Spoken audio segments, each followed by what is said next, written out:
ફરી એક વખત વરાછા પોલીસના પેટ્રોલિંગ પર સવાલ ઉઠ્યા છે। અસામાજિક તત્વોએ આતંક મચાવ્યા હોવાના સીસીટીવી કેમેરા સોશિયલ મીડિયામાં વાયરલ થયા છે। સુરત વરાછા પોલીસ સ્ટેશન હદ વિસ્તારમાં ચોર તેમજ અસામાજિક તત્વો બેફામ બન્યા હોવાનો ચોંકાવનારો કિસ્સો પ્રકાશમાં આવ્યો છે। ફરી એક વખત વરાછા પોલીસના પેટ્રોલિંગ ઉપર સવાલ ઉઠ્યા છે। અસામાજિક તત્વોએ આતંક મચાવ્યો અને ચોરીને અંજામ આપ્યો હોવાના સીસીટીવી કેમેરા સોશિયલ મીડિયામાં વાયરલ થયા છે।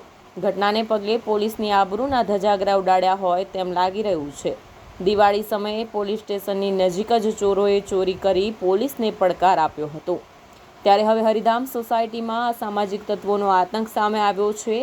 આતંક મચાવતા સીસીટીવી સામે આવ્યા છે। બાઇક ઉપર બે ઈસમ ધસી આવી એક દ્વારા દુકાનોમાં તોડફોડ કરાઈ હતી।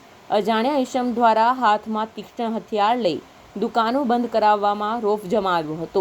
દુકાન બંધ કરે તે પહેલા કાચની બોટલો સહિતનો સામાન રોડ ઉપર ફેંકી તોડફોડ કરાઈ હતી।